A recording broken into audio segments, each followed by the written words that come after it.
This is my speech 4 outline, and for my part of your speech, I'm going to specifically be talking about exam-dependent classes when it comes to combating the impact from grades.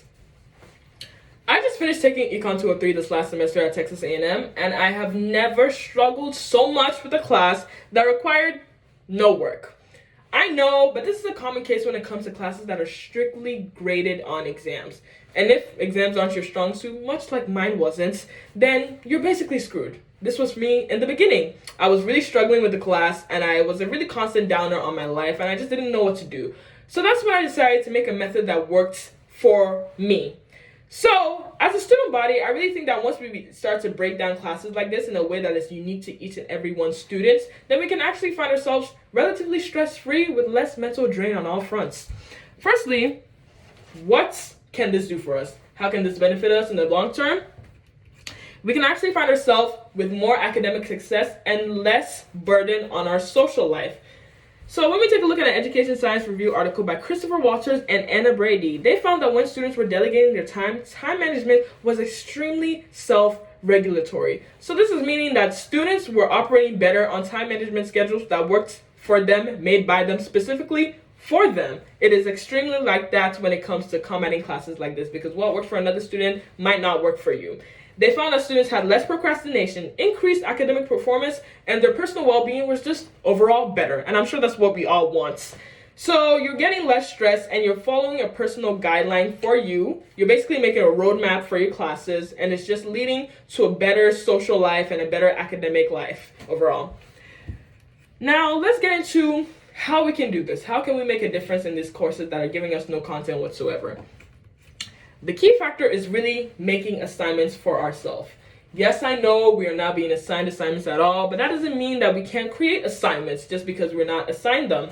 Let's take a look at a journal in the Association for the Psychological Science by Adam Putnam. He was drawing on his years as a cognitive psychologist and his years as an educator, and he found that academic success was really increased when students were making comprehensive questions incrementally over topics, and they were going over them incrementally as well. And lastly, quizzing themselves. Again, you're not getting quizzes in the class, but you can always quiz yourself. So basically, you're making a schedule and you're drawing on different sources, whether it's sources from your professor. He might give you a textbook or PowerPoint that you can go over. If that's not helpful, or if he even doesn't give you that, then you can just find other sources. There are other sources like YouTube, Khan Academy, looking at other classes, other professors. It doesn't matter. You can always find content on your topic and find ways to make assignments for yourself, so you're learning as you go as well if the sources provided aren't enough. So now I really want to put this into perspective.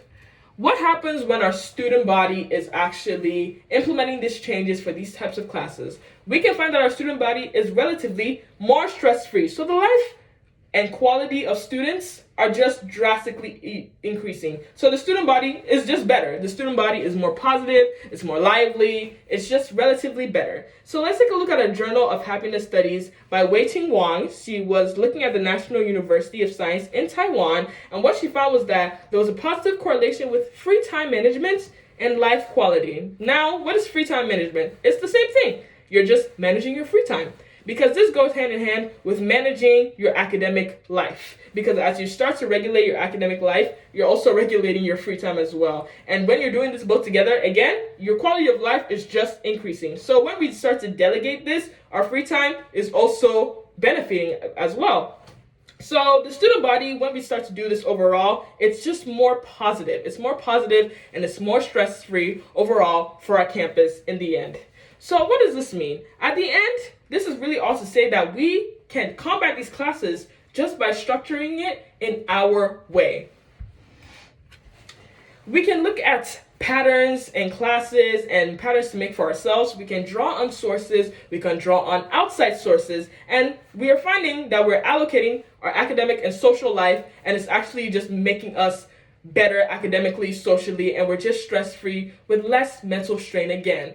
I did the same thing when I was doing my Econ 203 class, and I found myself much less burdened when an exam was coming up, because at the end of the day, I knew the contents. So I really think that we can all implement this as a student body, but the key factor really lies in the fact that it is a method for you. It is a method made for you, by you, for you. So it really only works when you start to recognize that you have to do things your own way and find ways to succeed that works for you. Thank you.